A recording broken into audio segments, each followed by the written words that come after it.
Welcome, everyone. Welcome to Happy Lifestyle Online. Today, I am so excited. What a privilege it is to welcome Joe Garner to Happy Lifestyle Online. Welcome, Joe. Hi, Lisa. Nice to be with you today.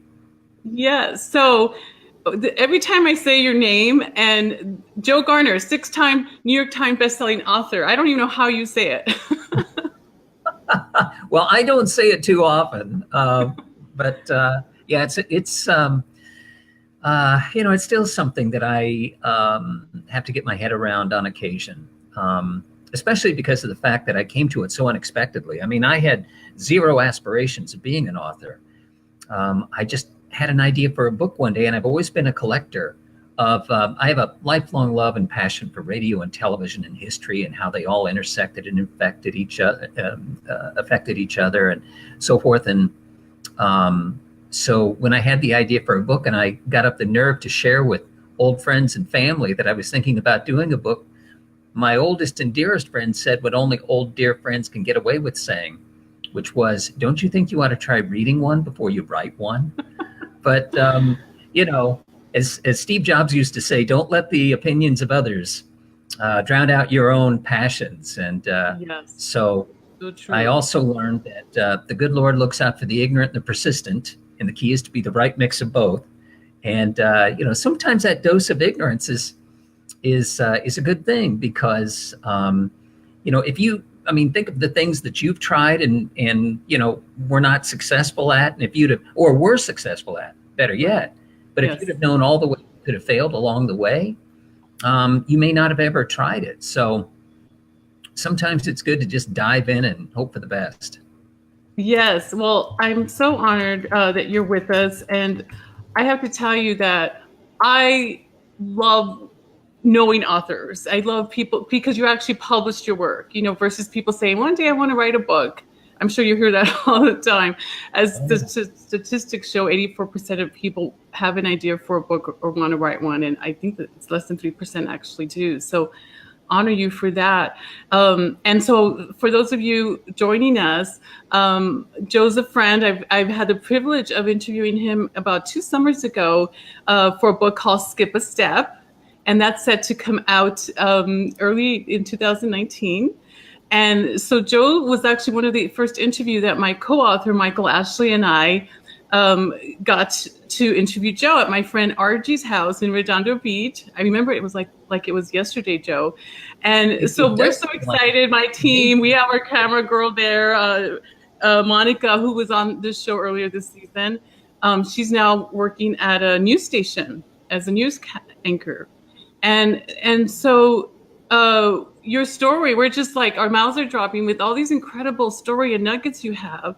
And then before I go into, I have so many things I want everyone to hear about you. So Michael Ashley, the first, my co-author for Skip a Step, and Joe Garner just published a book. Mm-hmm. It's Saturday morning. And we'll talk about that later. But again, Joe Garner is a 6-time, not for one time, which just to be one-time New York best-selling author in your lifetime would be a dream come true for anyone. 6 times. So take us back to the first time and tell us about when you were told you were on the New York Times list. You were in Chicago, and you fill in the story. Yeah. Well, like I said, I came to this accidentally. So, I mean, I was constantly reacting to things. And, but when the book was introduced, the book's called We Interrupt This Broadcast, and it's currently out in its 4th updated edition. When it was first introduced at the Book Expo of America, it was really catching fire. It was amazing. I get these phone calls from the publisher saying, we just got 75,000 orders. We just got, we're up to 150,000 orders, and so on and so. I kind of knew that there was something going on, but when they asked me to come to Chicago to do media, it was about this time of year. In fact, right around this week, all those years ago. 20 years and ago. And I was 20. The first one came out in October of 1998. And by around December 12th, it hit the New York Times bestsellers list. Wow. And the way I found out was I was staying at the Marriott on Michigan Avenue, and right across the street was the Heritage radio station in town, WGN in Chicago. So I was in there to do an interview, and they came to me and said, Joe, there's a phone call for you. And it was the publicist from my publisher, then Source Books. And she said, you're on the extended list. And I said, and what is that? And she said, well, the top 15 books are considered New York Times bestsellers. Then it goes from 16 to 35, and that's the extended list. And then she called back just a few minutes later, and she said, we made a mistake. She said, you aren't on the extended list. You're on the main list. So from here on out, no matter what happens in your life, you can always say that you're a New York Times bestselling author. And I was stunned, needless to say. And I got back to the hotel to get ready for the evening. There was a book signing, and all of a sudden there's a knock on the door. And I'm just in a towel. I was showering and so forth. And I looked out through the keyhole, and I see this bellman holding a bucket of champagne. And so I quickly got on some clothing and had him come in, and he set the bucket of champagne down. And there was a card that's from my publisher saying, congratulations on becoming a New York Times bestselling author. Yes. And I thought, how sad is this? I'm in this hotel room all by myself. So I thought, you know what the hell? I'm going to celebrate with all of Chicago. So I opened up the curtains, fully clothed by that time, opened up the, poured a glass of champagne, and toasted the city of Chicago on getting this honor. So it was a thrill. I still get goosebumps thinking about it. That's a wonderful story. So tell us about, you said earlier, your quote, the Lord looks after the ignorant and persistent. What when you had the idea for this book, because you had never written anything, and take us back into, you come from a family that never told you you could not do anything. Say that again. What you came from upbringing where you were never told no, so you never had. Well, no, I wasn't like a spoiled, but no, we were always encouraged to follow. Yeah, whatever your path was, whatever your passions were. Rarely do you have sort of landmark moments in your life where you have the photographic evidence of that moment. And fortunately I do. When I was 9 years old, I was bitten by the showbiz bug probably at birth. And I grew up in the middle of the cornfields out in central Illinois. And my only touch with Hollywood was whatever I saw on television, or when I'd ride away for an autograph, or every summer in July when I would go to the annual convention of the company that my dad worked for at the time, Northwestern Mutual Life Insurance, because they always brought in big name talent. And so you're going to have to go back to 1969. But at that period of time, and for decades prior and decades following, the biggest star on the planet was a guy named Bob Hope. And somehow in my 9-year-old imagination, I thought that somehow if I could meet Bob Hope, that my show business ambitions would be furthered by that experience. And so I sat down and wrote a letter to the then president of Northwestern Mutual Life Insurance. And I can only imagine my parents must have been mortified. But, so I sat down and I wrote him this letter that, my dad's always talking about setting goals. And so I've got this goal of meeting Bob Hope, and that if there's any way you could help me achieve that, I would be grateful. Right. And sure enough, about 10 days later, we got a letter from Francis E. Ferguson, then president of Northwestern Mutual Life, saying that he would be happy to help me achieve my goal of meeting Bob Hope. And my parents were stunned, as you can imagine. They were. So there we are on the night, it was in July in 1969 at Brewer Stadium in Milwaukee, Wisconsin. My dad and I went to what in essence was the third baseline, which is where we were instructed to go. And the PR guy came, rushed us into the locker room area. And to this day, when I smell cigar smoke, that was my first sort of sensory memory, I think, Yes. because all these men were all, rustled around. Here comes Bob Hope. And why is he coming? Well, he's coming to meet this little kid from Macomb, Illinois. And that's exactly what happened. And so I guess that obviously had such an impression on me that from that day forward, I'd always lived by the creed that the worst people can say is no. And so, there's no harm in that. And so fast forward to when I got the idea to do We Interrupt This Broadcast, I mean, did you want me to share how that story happened? Or yes. Okay. So your first book I didn't want to just keep talking away here. You interrupt this broadcast, and for millennials that weren't around that time, this is a good message for them on how you came up with that idea as well. Well, so I was working for Westwood One Radio Networks at the time, and I'd been with the company. Gosh, by the time I left, I think I'd been there about 11 years. I spent, prior to publishing, I had the good fortune of spending most of my career in broadcast. I started at 16, a little radio station in my hometown, first commercial job. And then fast forward, I worked for Westwood One at the time that I was thinking about that I had the idea for the book. And what had happened was it was, like I said, the late 90s, and we were having a programming meeting where we were thinking about what kind of audio programming, kind of radio programming to create to commemorate the passing of the 20th century into the 21st century. Right. And so we're talking about events like the Kennedy assassination and the Apollo 11 moon landing and the first Gulf War and that sort of thing. And I was just struck by how everybody in that meeting had a story to tell about where they were when. And I got back to my office and I couldn't let it go. I was thinking about how these moments had become more than just defining moments in history. They'd become the benchmarks in our lives. And we all had a story to share about those moments. And then it occurred to me that every one of those moments were introduced to us with the same 4 chilling words: we interrupt this broadcast.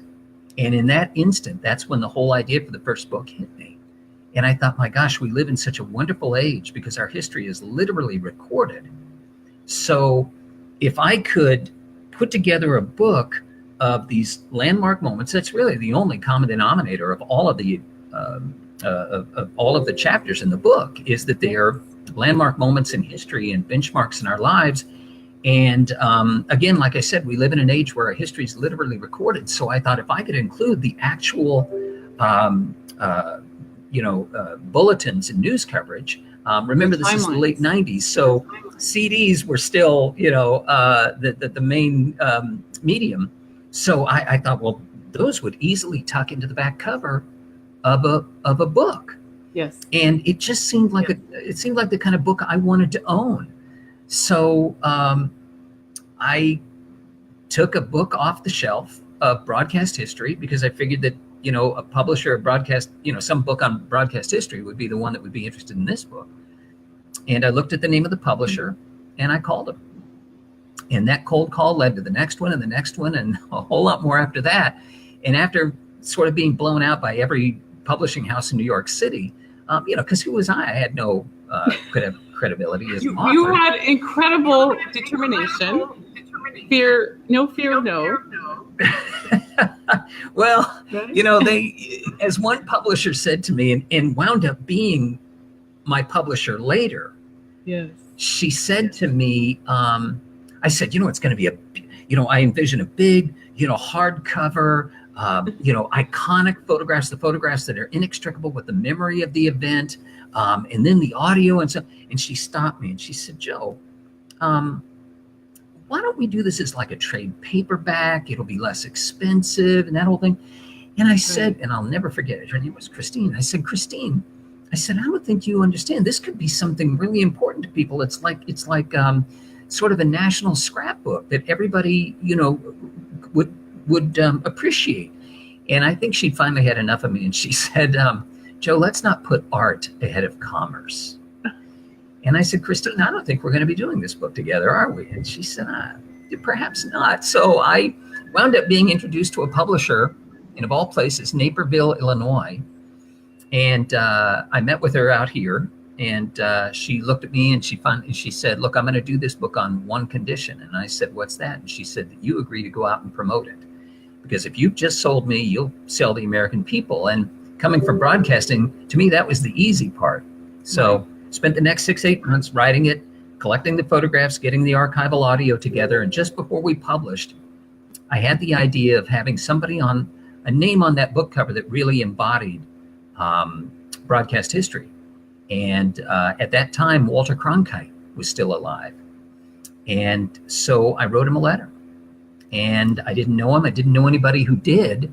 So I as I said, I just wrote him a letter and poured every ounce of my passion into that letter and explained to him that I thought that a book like this, that his words should be the first in this kind of a book. And about 10 days later, I got a phone call from his chief of staff saying, Walter would be happy to write the foreword to your book. And so we put his foreword on there, and the book came out in October of '98. By December, it hit the New York Times bestsellers list. Just changed the whole course of my life. That's amazing. So what did that teach you about persistence, determination, not giving up? Well, it just sort of underscored what I already knew about persistence, that things take hard work, you just, I say that, and at the same time, it didn't feel like work. It just felt like it was, there are certain like things that just kind of, yeah, in essence, yeah. And it's kind of like, well, Walter's waiting out there, just go knock on his door, that kind of thing. And, so I've always believed that. I've always, as long as you're not going off half cocked, and if you've got, an idea that you really, given a lot of thought to and so forth, as I said, you may not know all the pitfalls that are laying in front of you, but, you've got a real sense that this is something that could be, and you think about it from their standpoint. And that's why I said, this book is unique, and it's something that, because of the subject matter, I felt that, that would resonate with him. And it's the same, the subsequent books, I followed that up with sports editions. And when I reached out to Bob Costas, again, didn't know him, didn't know anybody who did. And I wrote him a letter explaining that this was book number 2, called And the Crowd Goes Wild, and a similar sort of thing. But I knew that he had an affinity for sports broadcast history, and that this subject matter would resonate with him. But that was another whole test in persistence, because I met with the head of rights and clearances for ABC Sports. She had, in We Interrupt This Broadcast, I had the assassination of John Lennon, and oddly enough, for people who remember hearing of that moment, they associate it with Howard Cosell, because most people were watching Monday Night Football. If they were watching television, they were watching Monday Night Football, and it was Howard Cosell who made that announcement. So to complete that chapter, I needed to license that audio of Howard Cosell from Monday Night Football. So that introduced me to ABC Sports. And I went back to her and I said, Louise, I'm thinking about doing a sports edition of We Interrupt. The iconic stories, the photographs, and the actual play-by-play. Yes. And she sat back in her seat and she said, I can't believe you're going to try this. And naively, I said, well, what's the difference? I mean, I license the news, I'll get the sports. And she said, but you don't understand. The ownership is shared between the leagues and the networks. So before we can even begin to negotiate with you, you're going to have to be licensed or sanctioned by Major League Baseball, the NFL, the NBA, the National Hockey League, the United States Olympic Committee. And I see you have the 1980 Borg-McEnroe Wimbledon bout. So the All England Lawn and Tennis Club is also going to have to give you approval. Right. And after she finished, I said, so, and if I get all those approvals, will you license me the audio? And she just sort of cynically said, sure.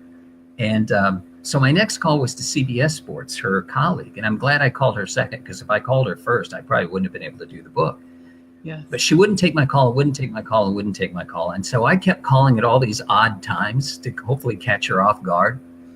And I finally called her very early in the morning and got her on the phone.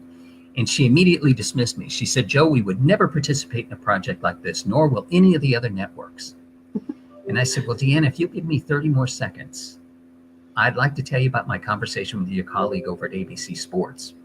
And she did, and I gave her the story, and there was a long pause, and she finally said, we'll do whatever ABC does. And then NBC followed suit, and Fox, and so then it was a process of getting out there and talking to all the leagues and the networks and getting their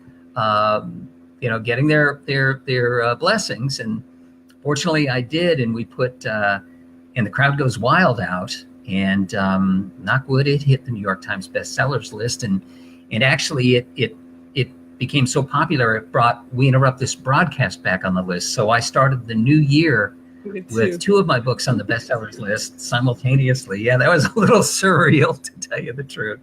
I was just so, again, like I said, it wasn't what I had planned on. And at one point, this is the height of naivete. And this is before social media. This is before social media. Oh yeah, this is way before social media and all that kind of stuff. Yeah. It was harder. Say again? It was harder. It was all about getting on television and radio and newspapers and that sort of thing. And this was, as I was saying, this was the height of the naivete. Bob and I did Morning Edition on NPR, and we did in the morning. And by that afternoon, and The Crowd Goes Wild was #2 on Amazon, right behind Harry Potter. Wow! And I got on the phone and I called our publisher and I go, "How do we get around this damn Harry Potter book?" I just had no idea. So she just did exactly what you did, Lisa. She just laughed and told me to calm down. And so anyway, it's been a wonderful ride. I've just enjoyed every second. Okay, so tell us books 3 to 6, and then I'll ask you the next question. Oh my gosh. Okay, in very quick succession. Came out with a sequel because I knew sports fans would beat the crap out of me for only having 47 events in the first sports book. And I did that on purpose. A, we couldn't include everything in one volume. And B, I wanted to keep an odd number so that people go, oh, this is what you think are the 50 greatest moments. So I purposely, put it at an odd number. So we did, and the fans roared. Then I did a book about Notre Dame football called Echoes of Notre Dame Football, Great and Memorable Moments of the Fighting Irish. I did that with Regis Philbin. And then went to book and video, did a book called Stay Tuned, Television's Unforgettable Moments, and was very lucky to get Dick Van Dyke, Bob Costas, and Walter Cronkite to do the narration on that book, obviously dividing between news, sports, and entertainment. Then I did a book on called Now Showing Unforgettable Moments from the Movies with Dustin Hoffman. And then Made You Laugh, the funniest moments in basically the 20th century comedy. Hardest book I ever did because I learned very quickly that comedy is very subjective. What's funny to you may be offensive to somebody else, or, vice versa. And so that was unwieldy, but I was very lucky to get, I had interviewed Carl Reiner and Rob Reiner for the book to talk about the evolution of situation comedies, spoofs, romantic comedies, and that kind of stuff because of Harry Met Sally and it's Spinal Tap. And I couldn't figure out who to get to host the DVD. And so I called George Shapiro. If you look at the end of a Seinfeld episode, it says Shapiro West Production. Yes. And George was wonderful. I reached out to him immediately to ask if he would help consult on this book because he's forgotten more about comedy than I was ever going to know. And I knew that everybody would know George. So that was sort of my card of credibility. And I said to him, George, do you think Carl and Rob would consider hosting the DVD? And he said, well, if they do, it'll be a first because they've never hosted anything together before. And I found that kind of strange. I thought father and son and, being as close as they are and the fact that they share comedy and all that kind of stuff, I thought that they'd done tons of things.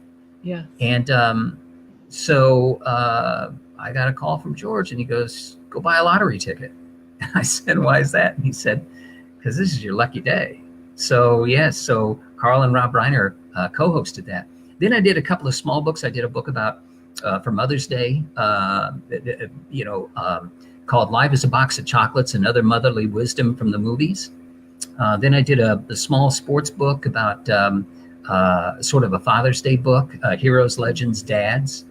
And then I did a book with Bob Costas again called 100 Yards of Glory, which is about the NFL. Then I did Jeff Gordon and I got to know each other in 2006 when I did a book called Speed, Guts, and Glory.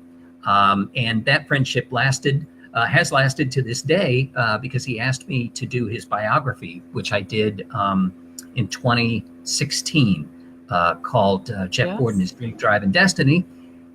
And now we've got It's Saturday Morning.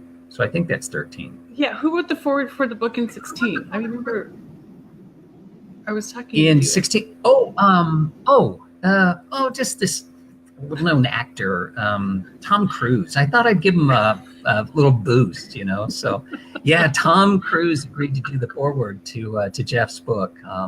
That was fun. It was weird. Okay, was that your typical story? Did you write to Tom Cruise or call him to get him? Well, what I did was I reached out to his publicist, and she asked him, and so I said, look, there won't be any heavy lifting.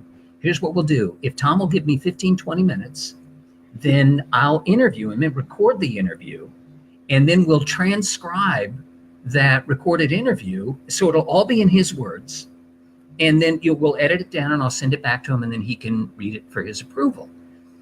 And then I got a call from his sister saying Tom would be happy to do this. I'm not exactly sure when. Then they narrowed it down to a day. He was in London shooting The Mummy. And, I'm still a kid from Macomb. I'm starstruck, and I hope I never stop being starstruck. And all of a sudden, phone rings, unknown, pick up the phone. This is Joe Garner. Hey, Joe, it's Tom Cruise. How you doing? Hey, Tom, what's up, buddy? So he was wonderful. I mean, he was great. So, yeah, it was fun. And we got Howie Mandel to do the foreword to this book. Yes. So, yes, to It's Saturday Morning. And this is Joe's it's been fun. Latest book with Michael Ashley, and it's all in color. I mean, you just have to get it. So for those of you listening or watching, this show also will be archived on iTunes and Spotify in early 2019. You can Google Joe Garner. His books are on Amazon, and many reviews out there, positive. And so every time, one of the lessons I've learned is every time you have a best-selling book, it potentially, as it has in your case, helps all of them also rise to the rank, because people kind of want more of your great work, right? Oh, well, thank you. Well, it depends on your interests, I mean, it's funny. I probably shouldn't say this, but Jeff Gordon's stepfather said to me when we were doing the NASCAR book, he goes, Joe, you're not going to get caught in the line of NASCAR fans at a Barnes and Noble. And, but it was fun. I feel like I've done one giant commercial. I apologize. That wasn't the intention really here. Yes. Chris says, love the Saturday morning. Laura says, amazing and inspirational. And Laura, she's just finished writing a book of poems. And so I know a lot of aspiring authors are going to want to be on here as well. And listen to this as I tag this for people who ever had a dream of writing a book. Or can I have how to that end, just real fast. It's an arduous task. It's terrible. It's horrifying to look at a blank screen and know that you've got to fill it. And you're able to coach people on that and how to just get a routine down and that sort of thing. But one of the things that I've always encouraged people to do, especially if they're intimidated by writing, is you can always tell your story. And there are all these wonderful voice recognition, and they're getting better and better, these voice recognition programs. And if you can just talk your story, it doesn't matter where you start in the middle, start at the end, start wherever you're inspired to start. And then through, people like Lisa and others, then, they can help you get it edited. That's easy. It's just getting the story out. So, if if you're sitting there right now thinking, my gosh, my goal for 2019 is to finally get that book done, is to finally tell my story, then do it. And even if you literally talk it out, there are ways to get that then onto ink and paper and out to the public and inspire people. Absolutely. Thank you, Joe. Share with us that story that you have when the boxes would arrive and you would say, to think this started with a thought. Yeah, I mean, to this day, when it's Saturday morning arrived, there's, it's always so, nerve-wracking, because when you're doing the book, you want to make sure that everything's accurate, and you go through a number of revisions and reviews and all this kind of stuff. And so when they finally say it's gone to press, you just sit there and you pray and go, hopefully we got this right. And then inevitably that day arrives where the box is delivered, and it's your first copies of the book. And to this day, I'll always bring the box in, and then I set it aside for a little while. And then I get up the courage to open it up, and then I still sit back for a little bit. And then finally I'll reach in and I'll pull it out, because you want it to match your dream, what you envision, what you imagine it to be. And and then I always get overwhelmed with actually seeing it and holding it and thinking to myself, this was just a thought. This was a conversation. And then to all of a sudden beholding the physical manifestation of that, is always, special, and sometimes, overwhelming. Yes. That's amazing. Well, thank you so much, Joe.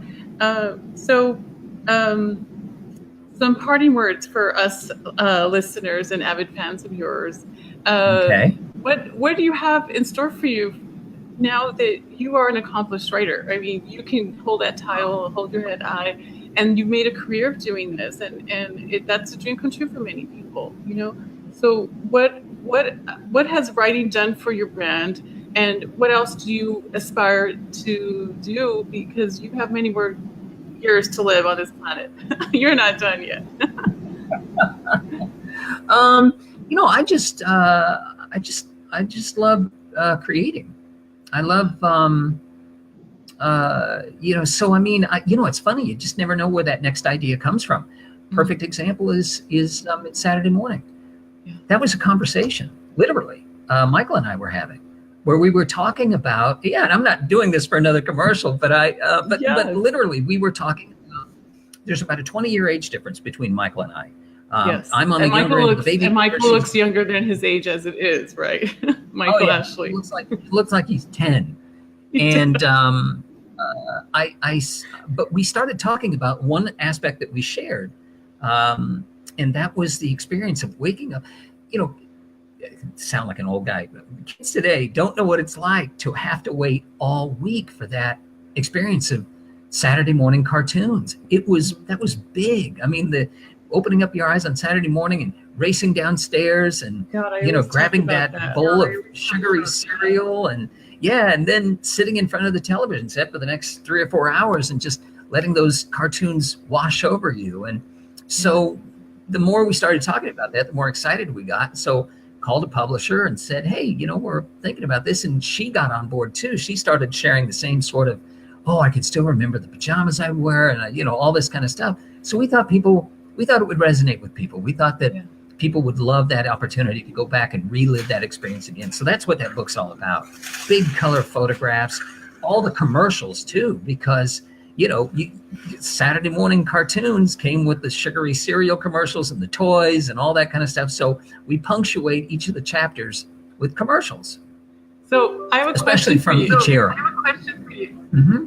My boyfriend actually asked all these questions when he saw this book, and I was like, I know Joe, I know Michael, all this stuff. And then, so how did you get rights for all of this?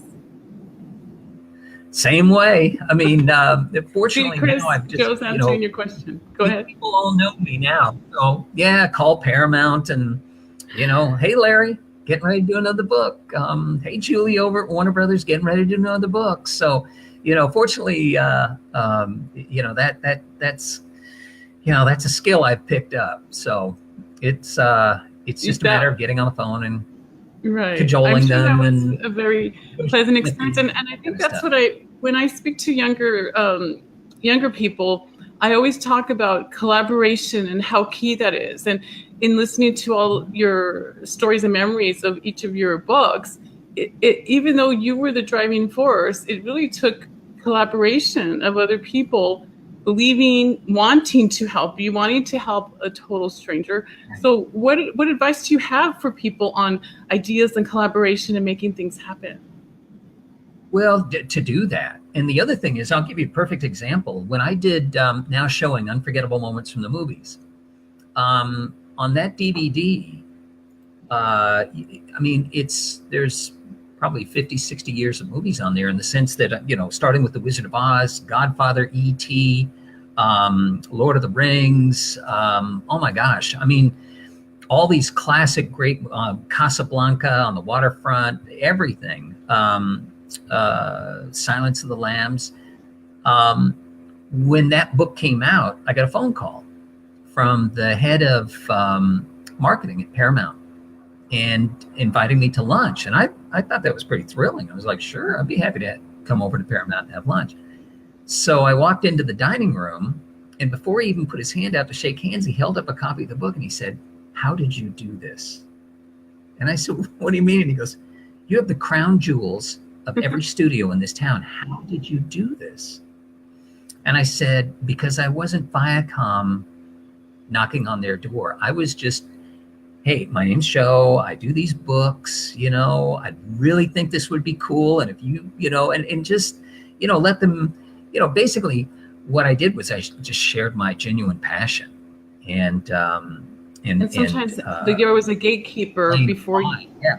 And as far as the collaboration goes, using Paramount as a perfect example, one of the movies that I wanted, I can't remember which one it was. It wasn't for that book. It was for the comedy book. And it was Eddie Murphy's Raw, if you recall, his live stage show. Right. And Paramount didn't have a copy of it. And so they said, look, if you find a copy, if you can get a copy of it, and you give us a copy, we'll let you use it in your book. And that happened to me twice. I did that with We Interrupt This Broadcast. NBC, going back to the radio era, they used to have this thing called the 4-chime alert. Okay. This is long before social media and, cell phones and all that kind of stuff. Right. We're all familiar with the bong, bong, bong, right, for NBC. Well, they would add an extra chime, and that was an audible alert to all of their news personnel to come back to the station or come back to the studio because there was a major event happening. Yes. And I wanted the 4-chime alert for D-Day, and they didn't have it. And so after tons of research, one of my researchers had found it in the National Archive and went back to NBC, and NBC said, if you'll give us a copy, we'll let you use it in the book. So there's been all kinds of, those kinds of collaborative opportunities throughout the process. So as you've done book signings through the years and meet people that, and I know because I've written books, but I'm not a New York Times bestselling author yet. I'll put it out there yet. You'll be there. Yes. Well, it's so inspirational to hear from someone like you, because it makes the impossible seem possible when you really do have that passion for it. And again, you were the driving force. You didn't rely on a publicist, even though I'm sure you have had publicists in the years. It was you, right? Yeah, initially, I mean, coming from media was a big boost, because I knew, producers of again, like you said, when I first started, this was before social media. Yes. So if you can get on radio or television or some major print publication, you were sunk. Mm-hmm. having come from radio, I knew that We Interrupt This Broadcast would be something that they would be interested in, because not only did I come from broadcast, so I would be able to share the stories, but because the book came with clips, the producers loved that. So I started doing radio interviews, and they started telling their colleagues, there was this thing, still is, called Bitboard. And it's about, that morning shows will share information about, hey, I had this guy on or this lady on as a guest or whatever. And, they did a great job. So it just sort of built this momentum. Right. And after a while, I was starting interviews, because living on the West Coast, morning drive in the East is 3 a.m. Pacific time. So I would start interviews at 3 a.m. here and go straight through to, sometimes 8, 9 o'clock in the morning. So it wasn't unusual to do 15 back-to-back interviews every morning. And because my books are all sort of gift books, the fourth quarter was a big time for me. So by late October through December 31st, it was just constantly on the air doing radio interviews and going out and visiting cities and doing television and that kind of stuff. It was, it was a blast on one hand, but it was a grind on the other too. Yes, that's wonderful. So Chris says, how about we interrupt this broadcast for War of the Worlds? Well, actually, there've been a couple of books. My publisher, the publisher of We Interrupt This Broadcast, actually did a War of the Worlds book. So it's out there, Chris, if you look on Amazon. There you go. The world of social media today, what do you love about it? And what is not the same? Well, what's frustrating for me personally is that I'm late to the party. I wish that I'd have started in social media a long time ago. And for everybody that's listening, I would strongly recommend that you do everything possible. And there's a lot of companies out there that, we can post your social media, but I don't think there's any replacement of just actually doing it. As you instruct people all the time, Lisa. So. You just have to be dedicated. There's a plug. This is why I wrote Color Your Message. And when I saw in 2009 the world changing for marketing and social media, and I was like, what's this thing?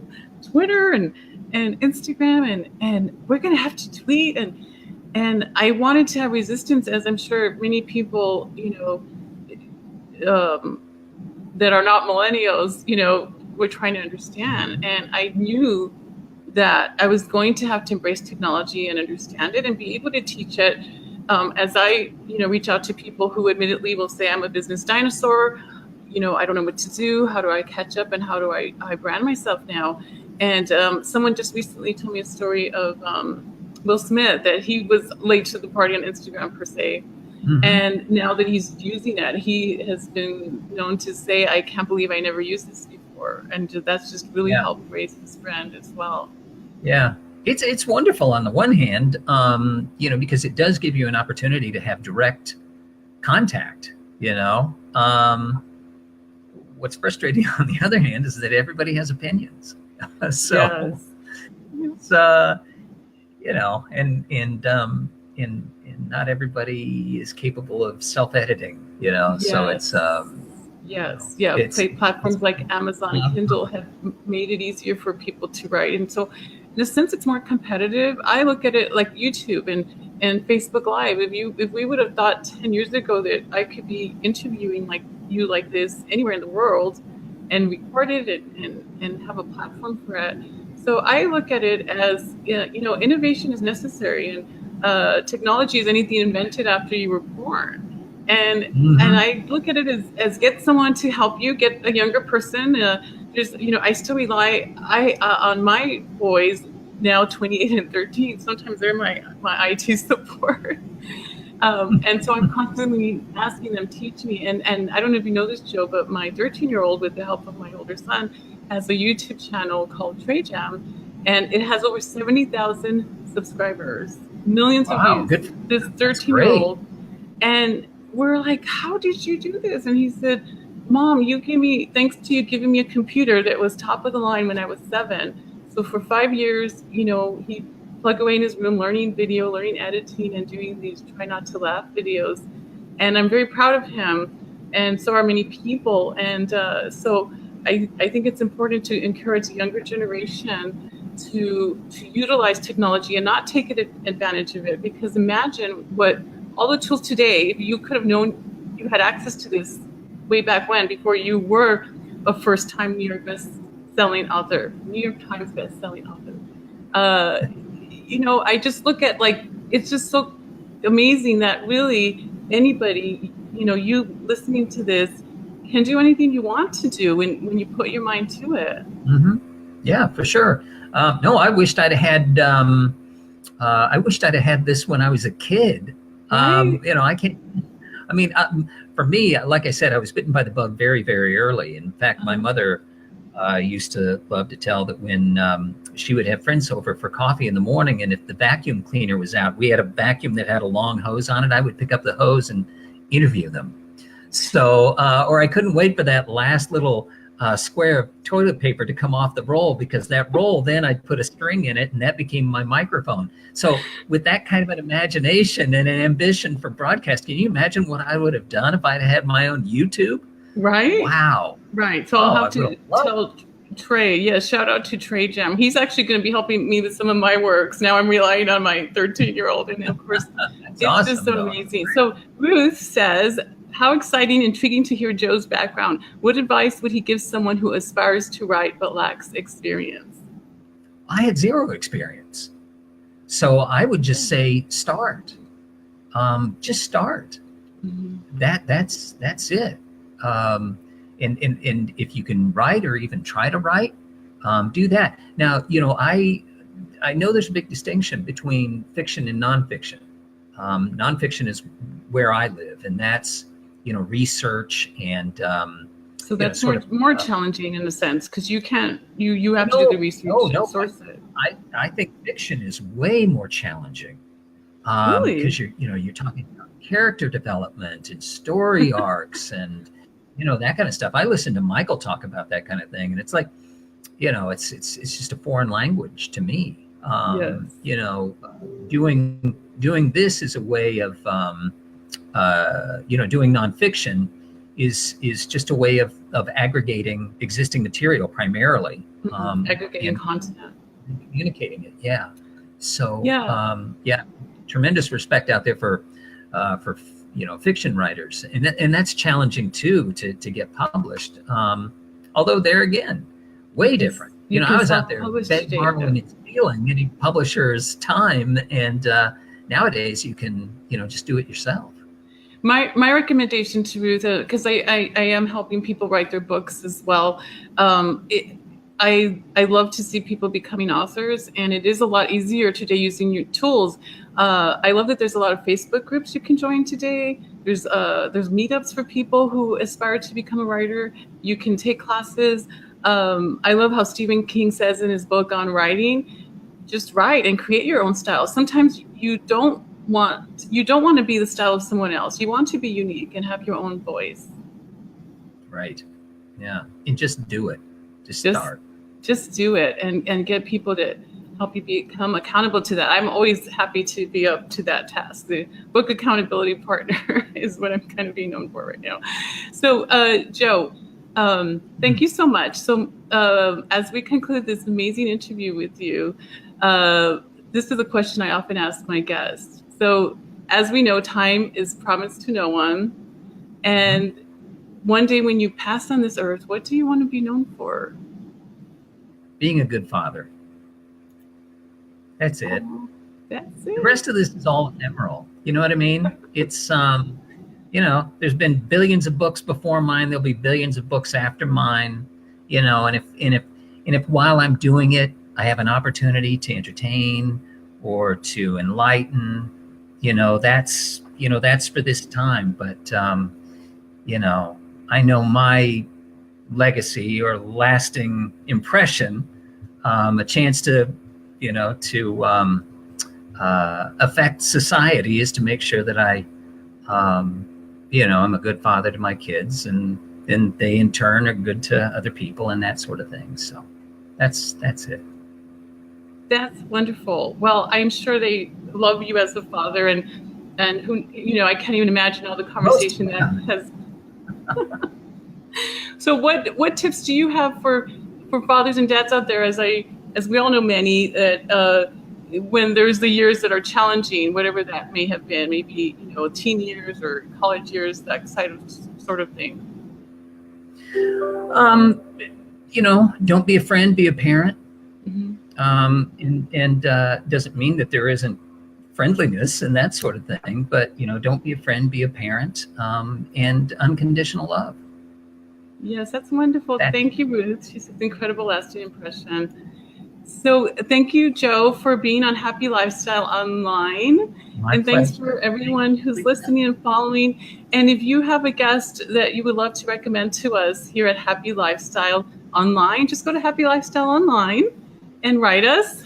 And maybe if you want to be persistent, as Joe gave in his earlier words of wisdom. But it's really important to get out there, do what you want, whatever that is. And if it's not to write a book, because we were today really talking a lot about writing books and being an author, whatever it is you want to do in life, I really want to encourage you to do that thing. And if that means reinventing yourself, that's what you do. And I'll leave with this quote by F. Scott Fitzgerald, one of my favorite quotes. And I write this at the end of my book, Skip a Step. I hope you live a life you're proud of. I hope you live a life that's true. And if you're not, I hope you have the strength to start over again. So thank you, Joe. And thank you, everyone. I'm Lisa Caprelli, and this is Happy Lifestyle Online. We were just talking with Joe Garner, 6 times New York Times bestselling author. Yay. So stay with me as this wraps up. Okay.